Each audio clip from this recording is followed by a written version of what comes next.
Kerman aktore. Ui, kaixo, Janik. Ui, hau ba? Zer moduz? Jo, eramal kontzentratuta ikusten zaitu, zean izara irakurtzen. Ba, antzeslan berriko testu errepasatzen ari nintzen. Datorren astean da estrenaldia eta nahiko urrinago. Eta zenbat epe daukazu orduan ikasteko? Ba, 5 egun baino ez. 5 egun? Bai, nahi baduzu lagunduko dizu testua errepasatzen. Zenbat luzera dauka? Ba, nahiko motza da. Tori, zu Luis Alfredo izango zara, bai? Luis Alfredo, vale. A ver, Esmeralda, zer gertatzen zaio zure alabari? Ai, Luis Alfredo, aurdun dagoela uste du. Baina, zenbat atzerapen dauka? 6 aste. Orduan, aurdun dago, Carlos Ricardo madarikatua, eta zenbat epe daukagu? Besteak ohartu horretik zure alaba eskutatzeko. Agian berandu egida. Zenbat epe daukagu, edota zenbat atzerapen dauka. Esaldiak ez dira zuzenak. Horien ordez, ze epe daukagu, edota zenbateko epea daukagu, galdetuko dugu. Eta ze atzerapen dauka, edo zenbateko atzerapena dauka. Ai, testua behin da berriz ahazten zait. Enez kontzentratzeko gai, ez dakit. Agian ez dut honetarako balia. Bueno. Gertatzen dena da, ez daukazula, ez dena leku egokia. Begira, guazen kiosko gainera. Baizea, Kerman? Bai, Hau datxa! Venga, toz, bai. Bueno, venga, ni Luis Alfredo izango naiz, aurrera. Non dago zure erraina, akatu egingo dut. Ze erraina?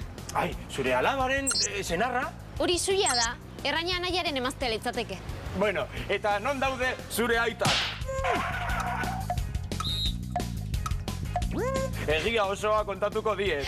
Zure gurasoak, Kerman, gurasoak. Eta ekarri nire aurrera zure koñata. Carlos González Maltxurra. Ez, koñatua, gizona data. Bale, baina behintzat barrekin duzu. Kontuz, familia izenekin. Erraina, seme-alaben emaztea da. Suilla berriz, senarra. Era berean, bisexuez ari bagara, gogoratu gurasoak, osaba izebak, koñatu-koñatak, edota lehengusu-lehengusinak esango dugula. Ai, Esmeralda, nire arrebata zure aizpa konpintxatuta daude guri kalte egiteko. Gure familia honek ez du gaitza besterik merezi. Arrazoi duzu, Luis Alfredo. Bihotza purtzen ditu nartzeak baina zure zuia, Ramon Luis, eta zure erraina, Carolina Maria ere, gure kontra gaizki esaka dabiltza. Gainera sorpilo bat daukagu, hau familiaren ondamendia izango da.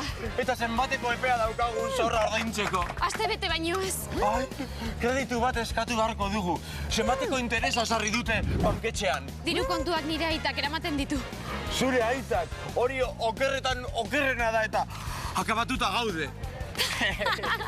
Ze ondo. Bai, mila esker, Kerman, asko lagundu diazu. Aizu, antzeslana egiten duzunean gonbidatuko nauzu, ez? Bueno, nire arrebarekin joango naiz eta bere senarrarekin, alekia, nire koñatuarekin. Bueno, eta nire ama ere etorriko da, ez? Bere seme alabak eta zuia asko maite ditu. Oso ondo, Kerman. Aizu, eta zenbateko tartea daukate sarrerak erosteko? Lasai, niko parituko dizkizu. Ai, ze ondo!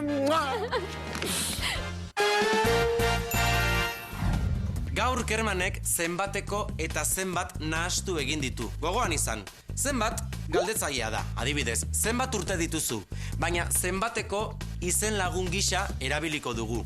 Adibidez, zenbateko epea dauka Kermanek gidoia ikasteko, kasu horretan, ze epe dauka ere galde dezakegu, baina ez zenbat epe. Ados?